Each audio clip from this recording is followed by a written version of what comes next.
tal? ¿Cómo les va? Muy buenos días. Tal como les habíamos anunciado, nuestra entrevista hoy en Tele Buen Día es con el diputado Jaime Trovo. Hoy hay una nueva interpelación al ministro de Gobierno. En esta oportunidad, el ministro de Defensa Nacional, Eleuterio Fernández Huidobro, por la desaparición de 18.000 proyectiles. 18.000 proyectiles calibre 7.62 que son utilizados, para que tengamos dimensión de lo que estamos hablando, en ametralladoras de aviones. Calibres importantes, municiones muy potentes que desaparecieron misteriosamente de una base aérea en el departamento de Durazno. Diputado, ¿cómo le va? Buenos días, gracias por venir. Mucho gusto. Gracias a ustedes por la invitación. ¿Qué espera la interpelación de hoy con el ministro Huidobro? Yo diría que lo primero es que se explique claramente por qué razón durante tanto tiempo, 6 meses, no se conoció por parte de la autoridad, por parte de la administración, que había un hecho tan grave que había ocurrido en una base aérea donde existen, por supuesto, suponemos nosotros, todas las seguridades y todas los controles necesarios para que el material que allí está, el material de guerra sobre todo, esté a buen resguardo. ¿Es más grave entonces para usted, más allá del robo en sí, que de por sí es muy grave, lo que para usted es peor o es un agravante más significativo es que ese robo haya sido ocultado a las autoridades?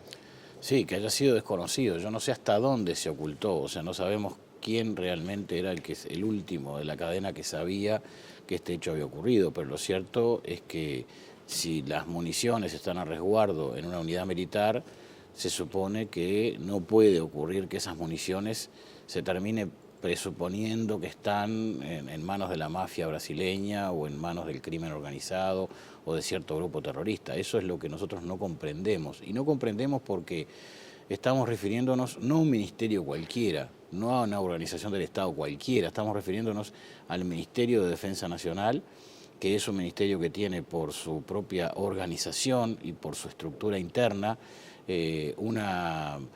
digamos, verticalidad en la conducción y en el mando que hace suponer que todo lo que ocurre se conoce rápidamente, y todo lo que ocurre y no está bien o es malo o es inconveniente es corregido para que no vuelva a ocurrir en el futuro. Entonces, para nosotros es muy grave que haya desaparecido este material bélico.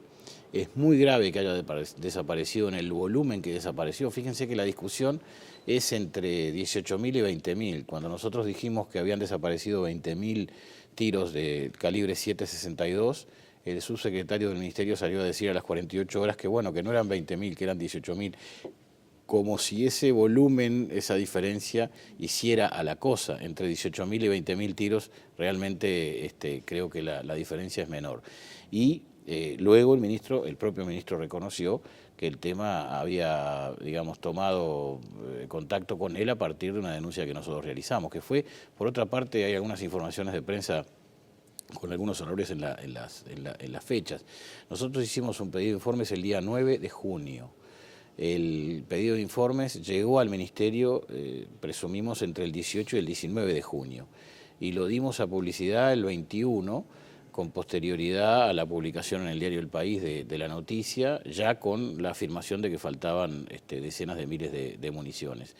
Y el martes 24, martes 23, hablamos por teléfono con el subsecretario, que nos confirmó precisamente que estaban llevando adelante una investigación, y luego hablamos el viernes siguiente con el ministro. Yo recibí una llamada del ministro en la que él me señaló que él estaba en desconocimiento de este hecho, que era un hecho grave, como lo ha dicho públicamente, y que a partir de eso se habían tomado previsiones en relación a algún tipo de investigaciones, algunas en la justicia criminal, penal, otras en la justicia militar y otras en el área administrativa interna. ¿Por qué hace la salvedad de las fechas? ¿Por qué son importantes las fechas? Yo hago las fechas son importantes por lo siguiente. En primer lugar, porque junio está a 6 meses de diciembre, que es noviembre, diciembre, la fecha en la que parece que estas armas, estas municiones han desaparecido. Lo último que se sabe de las municiones es que en octubre se había hecho un recuento y que en octubre estaban. Sí, nosotros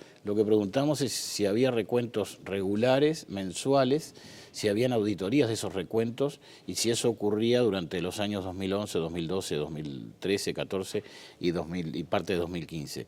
Y la única información que tenemos es que hubo un recuento en el mes de noviembre y que en ese recuento se identificó la falta. Y a su vez el próximo recuento fue el domingo 21 de junio, que es la fecha en la que se hace la denuncia pública, instancia en la cual se determina que ya no existen esas 20.000 municiones que parecía que deberían estar allí desde el recuento de diciembre. Lo que pasa que en diciembre quienes identificaron el recuento, quienes hicieron la comunicación, digamos, no lograron que la jerarquía transmitiera eso a supuestamente a las jerarquías superiores. Y a partir de allí está el problema político para nosotros. Hay un problema de hecho, administrativo, de gestión, y luego el problema político, que es el desconocimiento. Si un ministro desconoce lo que pasa en su cartera, bueno, ese ministro está en condiciones de seguir comandando, por decirlo de algún modo, o siendo el principal de esa área de la administración pública. Ahí hay una de las interrogantes y una de las preguntas. Si un subsecretario que tiene una responsabilidad política, que a su vez vive en el departamento donde ocurrió el hecho, un departamento en el cual viven muchos militares de la Fuerza Aérea, porque es un lugar en el cual hay una base muy importante y hay una vinculación social también importante y fuerte, no conoce que eso ocurrió, ¿es posible que pueda seguir teniendo responsabilidades en ese ámbito? Si las jerarquías de la Fuerza Aérea, en particular su comandante en jefe y otros funcionarios de alta jerarquía, arman la cual este tipo de hechos han ocurrido en el pasado, pues no olvidemos que en la Fuerza Aérea en el año 2007 faltaron municiones y armas de la unidad Boisolanza y no se corrigieron los mecanismos de control, porque ahora ocurre lo mismo o algo peor todavía de lo que ocurrió en el año 2007. Todo ese cúmulo de cuestiones lo que conforma es un panorama realmente patético. Lo invito a repasar a usted y a la gente, a quienes están mirando, las declaraciones del ministro Fernández Huidobro cuando este tema ya tenía estado público, haciendo un reconocimiento de que era una situación muy grave, declaraciones realizadas la pasada semana. Lo escuchamos y lo vemos.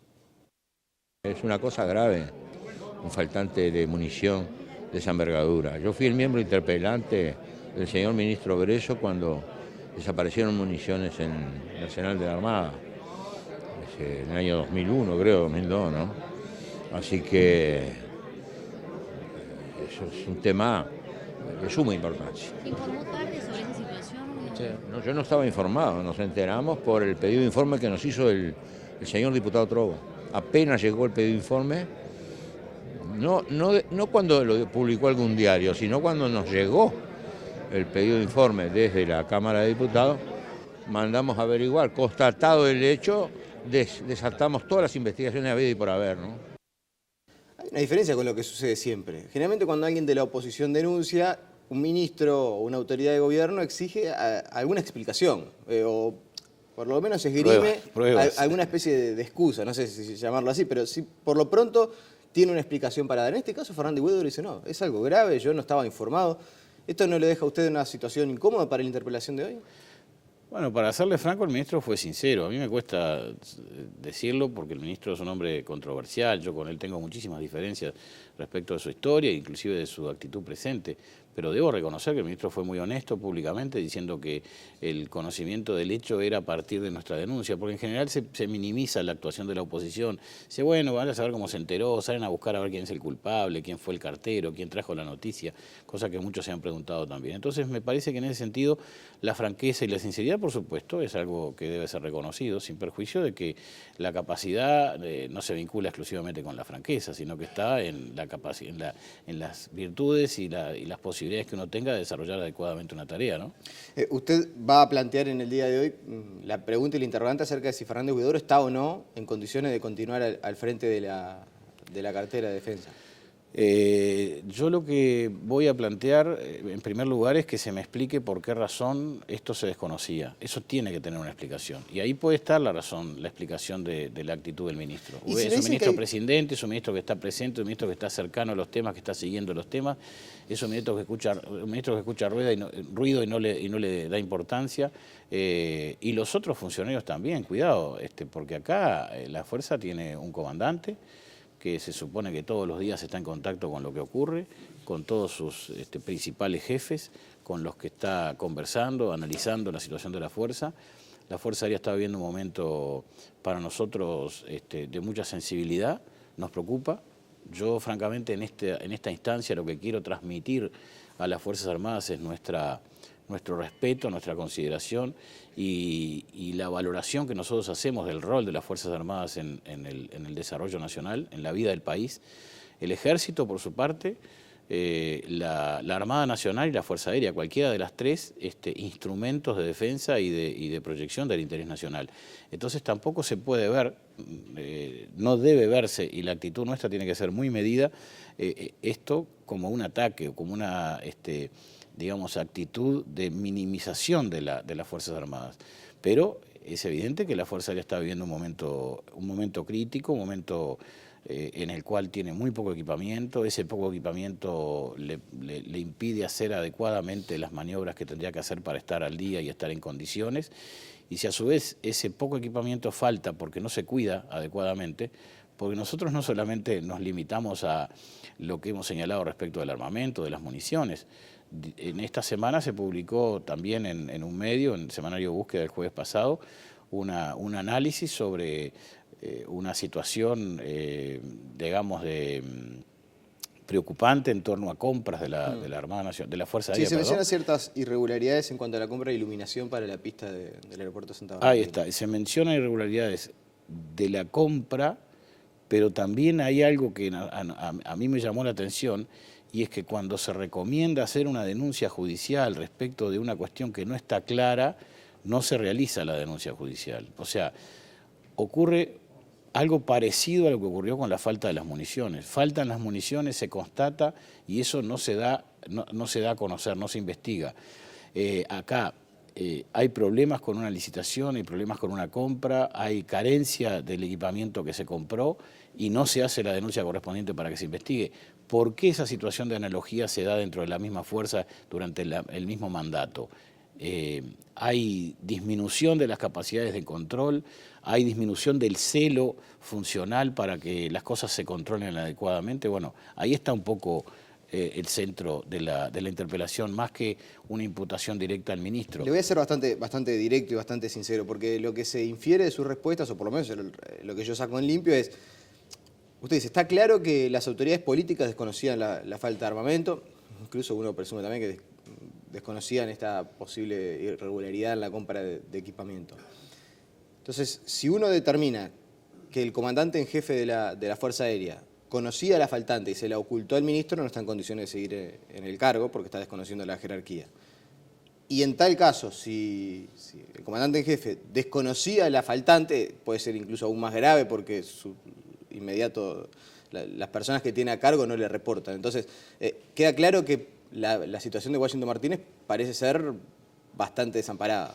Mire, vamos a un símil. Por un lado, por otro, queda en una posición incómoda. Vamos a un símil que podría ser, que nos puede ayudar a comprender esta situación. Hablemos del tema de la patria potestad y hablemos de la forma en la que la gente hoy considera que debe ser tratada la patria potestad. Se dice cuando un menor comete un delito, el padre debería ser responsable porque falló en el ejercicio de la patria potestad. La patria potestad, en este caso, de las autoridades del Ministerio y de las autoridades de la Fuerza Aérea, tuvo una falla importante. ¿Por qué? Bueno, porque quienes están debajo han cometido actos irregulares, ilícitos, hasta eventualmente, digamos, perseguibles desde el punto de vista judicial, y sin embargo no pasó absolutamente nada. O sea, se falló en el ejercicio de la principal responsabilidad, que es la de mando y la de control. Entonces, ¿dónde está el lugar donde se quiebra? Bueno, eso es lo que tenemos que identificar, lo que vamos a analizar y lo que vamos a tratar de discernir a partir de lo que nos responda el ministro y de lo que nos responda el subsecretario, de lo que nos respondan las autoridades del ministerio. ¿Puede tratarse una maniobra de desestabilización al actual comandante en jefe? Usted sabe que este tema se ha mencionado. Mire, de cierta incomodidad para con el comandante en jefe y que esto se trate de una maniobra. Yo no conozco al comandante de las Fuerzas Aéreas por sus antecedentes profesionales. Es un hombre que ha tenido una carrera de muy buena gestión. No solamente es profesional, es profesor de las escuelas militares, tanto de la Armada como del Ejército, como de la Fuerza Aérea. Es un hombre con prestigio en toda su fuerza. Ahora, no basta con eso, hay que también tener, digamos, talante para poder mandar adecuadamente. Ahora, claro, siempre se sale a buscar al cartero, a mí me consta que salieron a buscar al traidor que fue el que dio la información. Cuando dice salieron, hace referencia a Martínez. Yo digo salieron, yo no digo quién en particular, no, porque no puedo señalarlo, pero a mí me consta que lo primero fue, bueno, ¿quién dio esa información? Yo sé que hay parlamentarios del gobierno, gente de la bancada del partido de gobierno, que están como envenenados diciendo, bueno, lo que tendríamos que saber es quién le dio esa información a Trovo. Quizás porque digan, bueno, ¿por qué se la dieron a él y no se la dieron a otra persona o no se la dieron a alguien del gobierno para que el tema se pudiera corregir? Pero lo que yo estoy diciendo es que poco importa quién nos dio la información, poco importa el cartero, lo importante es la carta, lo que tiene, el contenido que tiene la misma. Porque el origen de una información de estas características, si fuera mentira, si no fuera cierto, se puede decir que es una maniobra burda de desestabilización que tiene como propósito molestar o castigar a una persona cuando esta persona no tiene responsabilidad. Pero si el origen... Si desconociendo el origen, lo que contiene la noticia es verdad y tan flagrantemente verdad como que durante 6 meses no se supo absolutamente nada, bueno, yo creo que es mucho más importante lo que se ha dicho que quién lo ha dicho. Y de ese modo deja de ser relevante el hecho de la motivación que puede haber tenido.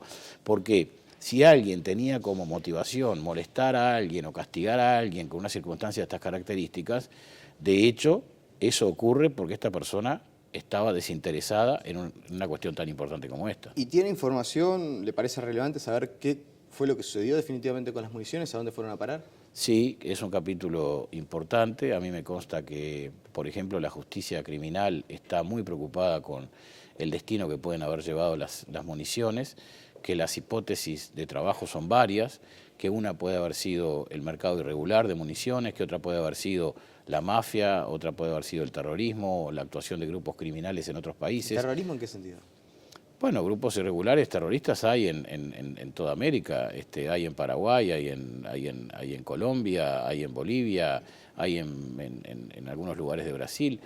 O sea, estamos ante la posibilidad de que eventualmente munición de la Fuerza Aérea Uruguaya haya ido a parar a la FARC, sí, al ejército paraguayo, o a grupos irregulares mafiosos que son prácticamente grupos terroristas también, ¿no? Entonces, esa línea de investigación creo que es la que está llevando adelante la justicia de crimen organizado. Obviamente debe haber trabajo de inteligencia de la Fuerza Aérea, que tiene su departamento de inteligencia y de investigación, y no tengo dudas de que estén operando otros servicios también, de otras armas o de otras fuerzas en nuestro país. Porque es grave si la Fuerza Aérea, efectivos de la Fuerza Aérea Uruguaya, tienen la posibilidad de vender municiones a grupos de estas características. Que desaparezcan casi 20.000 municiones ya de por sí es grave. Ahora, eventualmente pensar que integrantes de la Fuerza Aérea Uruguaya hayan desaparecido municiones, que dicho sea de paso, habría que ver también cómo fue que desaparecieron. Porque en esto tiene que haber varias personas. Sí, hay que ver si salieron por la puerta, por adelante, por atrás. No, por supuesto. Además nosotros estamos preguntando justamente cuáles eran las garantías y las seguridades que tiene el lugar donde está guardada esa munición, para saber si efectivamente lo que falló fue ahí el recurso humano, falló la tecnología, fallaron las capacidades físicas para poder proteger ese material. Pero puede haber entonces contacto entre efectivos de la Fuerza Aérea Uruguaya con, por ejemplo, el crimen organizado en Brasil. Y bueno, si llegaron a Brasil, como dice alguna hipótesis, inclusive interna de la propia Fuerza Aérea, como ha salido en la prensa, por alguna vía llegaron. Alguien está operando en ese sentido. De hecho, en el año 2007 desaparecieron de la base de Boisolanza municiones y armas que luego terminaron en manos del crimen organizado en nuestro país. Y de hecho, esto ocurrió también en la Armada Nacional en el año 2001. El propio ministro de Defensa, en la filmación que ustedes pasaron, lo señalaba. Él fue interpelante del ministro Luis Bresso cuando faltaban una cifra análoga, porque eran cerca de 12.000 o 13.000 las municiones que habían desaparecido del polvorín de la Armada Nacional. Y de hecho en aquel momento también hubo una gran preocupación sobre el destino que podían tener esas armas o esos equipos. En aquel momento se pensó o se señaló que podían ser grupos vinculados a ideología fascista o de ultraderecha, etcétera, cosa que está en las actas parlamentarias. ¿Va a ser rehén de su archivo, Fernández Huidobro? Y bueno, los archivos y en la época de la tecnología a veces dejan muchos cabos sueltos, ¿no? Y el ministro fue muy firme en aquella ocasión y nosotros, si usáramos la firmeza que usó el ministro en aquella ocasión, deberíamos ser muy severos también. La última, porque me parece que no lo abordamos, pero es importante, vale la pena consignarle a la gente que esta munición es muy importante. Estamos hablando de una munición que puede, por ejemplo, perforar un vehículo blindado. Es una bala 7.62. Yo no conozco nada de armas ni de balas, pero me han dicho, gente que conoce el tema, que inclusive, por ejemplo, cuando fue gente a cuidar los perímetros de las cárceles, hubo que modificar la munición, porque era una munición demasiado potente para las armas que iban a utilizar los custodios, y es una bala que perfora un chaleco, perfora una pared, perfora inclusive la chapa de un blindado, o sea que tiene potencia, tiene mucha potencia realmente. La última, ahora sí, en 30 segundos, porque si no me matan. Usted ha trabajado mucho en el tema Cuba, Estados Unidos. ¿Qué opinión le merece este acercamiento que han tenido las administraciones de Barack Obama, del gobierno de los Castro? Como dicen, business are business. Negocios son negocios. Estados Unidos está perdiendo su posición de privilegio en Cuba para una plataforma de inversiones hacia el futuro.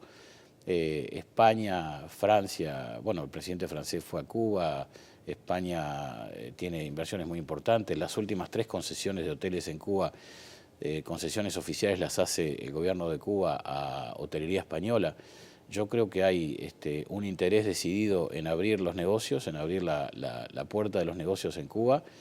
Me preocupa muchísimo. Es bueno que eso ocurra, pero realmente lo que nos preocupa es que lo que quede detrás de todo eso sea la política de los derechos humanos, la política de las libertades y de las elecciones libres, democráticas, para un gobierno republicano. Y yo creo que en ese tema nosotros, los uruguayos y quienes somos responsables y quienes tenemos gente conocida en Cuba, no podemos cejar en nuestro esfuerzo de insistir con persistencia, reclamando que en Cuba se aplique la Carta Democrática de la OEA, si es que Cuba va a entrar a la OEA nuevamente, la Carta Democrática, digamos, que nos rige a todos los países de la región y que se respeten los derechos humanos. Le agradecemos su presencia esta mañana. Gracias a ustedes por la invitación. La pausa y enseguida venimos con más información.